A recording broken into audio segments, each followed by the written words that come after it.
Start-up, c'est un terme anglais qui veut dire recommencer. Nous, on s'est dit qu'il faut qu'on recommence la politique.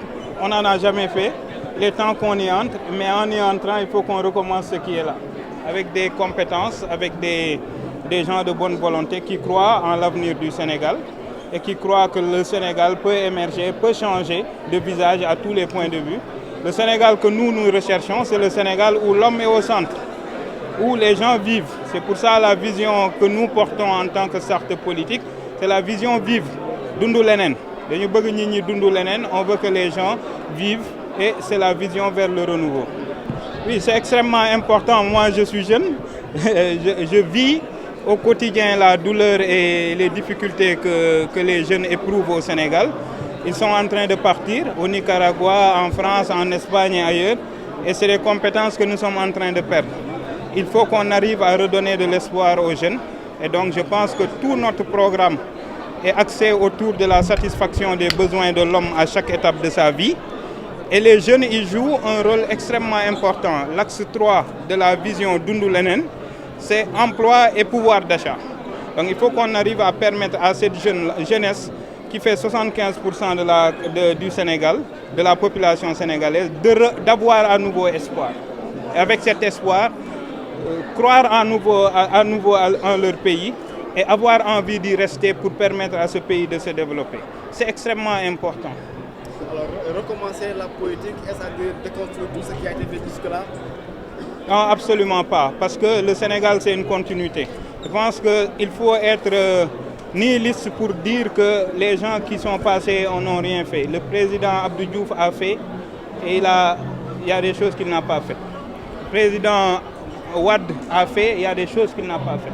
Le président Macky Sall a probablement certainement fait, mais il y a des choses qu'il n'a pas faites. Pour moi, ce que les trois n'ont pas réussi à faire jusqu'ici, c'est de remettre l'homme sénégalais au centre de l'action publique et permettre aux gens de vivre. La vérité est qu'aujourd'hui, les prix des denrées flambent, les gens n'arrivent pas à régler leurs besoins quotidiens.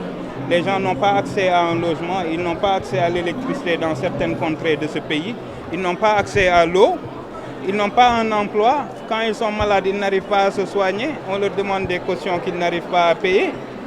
Ils n'ont pas la bonne éducation qui leur permet d'être connectés au monde de l'entreprise. C'est l'entreprise qui crée de l'emploi, mais l'entreprise elle a des exigences en termes de profil et en termes de critères de recrutement.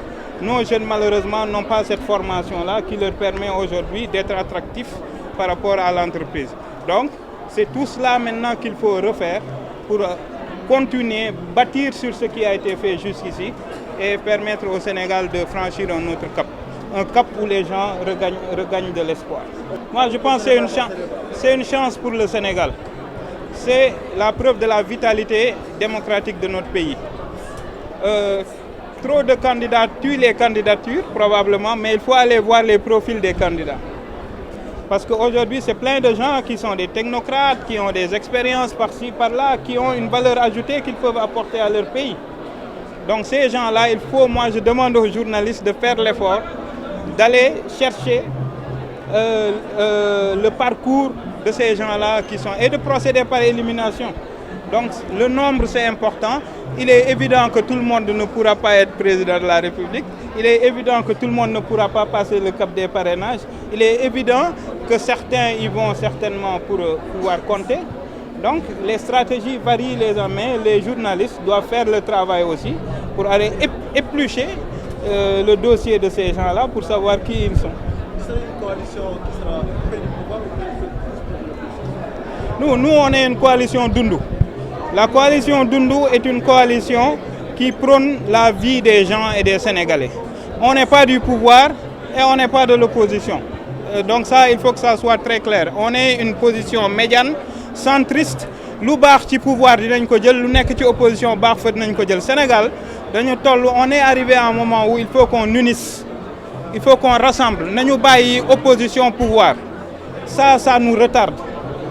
Il est venu le moment que les gens s'oublient et que ñu génn ci querelle partisane yi ñu xam ni Sénégal benn Sénégal la lu baax fii nañ ko jël lu bon fële nañ ko jël ñu booloo loolu lépp mu doon njëriñu Sénégal ñun foofu la ñu position ñun waruñu wax pouvoir wala opposition parce que ñoo ngi soog a ñëw Donc on vient d'arriver dans la politique. Donc tout ce qui est derrière nous ne nous intéresse pas. Nous, ce qui nous intéresse, c'est ce qui va arriver. Et donc on appelle à ce que les gens viennent rejoindre la coalition Doundou, parce qu'on pense que les gens ont envie de vivre. Et cette coalition, elle doit être la plus large possible pour permettre aux Sénégalais d'atteindre leurs aspirations. Puis la tension anti-français, on en parle beaucoup, mais elle vient d'où? Je pense qu'il faut qu'on commence à aller dans le fond des sujets. C'est un mal-être et un malaise des populations qui pensent, des chefs d'entreprise ont un malaise parce qu'ils croient que tout ce qui est bon est octroyé aux étrangers. C'est une réalité. Cette perception est une réalité. Les jeunes pensent qu'aujourd'hui, on est encore sous domination étrangère. C'est une perception qui est là, c'est une réalité. Maintenant, il faut qu'on comprenne ces malaises-là pour bien les décortiquer. Donc, ce qui est important, c'est que ces sentiments-là, qu'on y apporte des solutions. Le Sénégal est arrivé à la croisée des chemins. On ne doit pas lancer de partenariat qui ne soit pas gagnant-gagnant. On est dans un monde où on doit parler à tout le monde, discuter avec tout le monde, interagir avec tout le monde, si tant est que ces interactions sont dans l'intérêt du Sénégal et de sa jeunesse et de ses populations. Si on arrive à bien négocier nos contrats, à bien négocier les conventions internationales que nous signons, à bien organiser et réguler les interventions des investisseurs étrangers dans notre pays dans le sens de l'intérêt général, je pense que ce sentiment va disparaître. Aujourd'hui, ce sentiment existe parce que, à côté de l'enrichissement continu d'une certaine classe politique, d'une certaine classe sociale, je dirais, il y a un appauvrissement qui se poursuit au niveau des populations vulnérables. Donc c'est cette population vulnérable-là, en réalité, qui a ce sentiment-là. Il faut qu'on arrive à régler ce sentiment-là par des actions. Oui, bon, ça c'est des faits qui sont là. Les faits, on les interprète. Suivant le camp où on se trouve, on va considérer que c'est des arrestations arbitraires. Si on est du camp du pouvoir, on va considérer que c'est l'application de la loi. Parce que les juges, qui sont des juges valeureux et neutres, ont fait un travail. Si on est pro-pouvoir, on va dire que non, on a appliqué la loi. Si on est de l'opposition, on va dire que non, c'est des arrestations arbitraires. Il faut qu'on arrive à cerner les questions comme il faut. Moi, je ne peux pas me prononcer sur des questions dont je n'ai pas la teneur.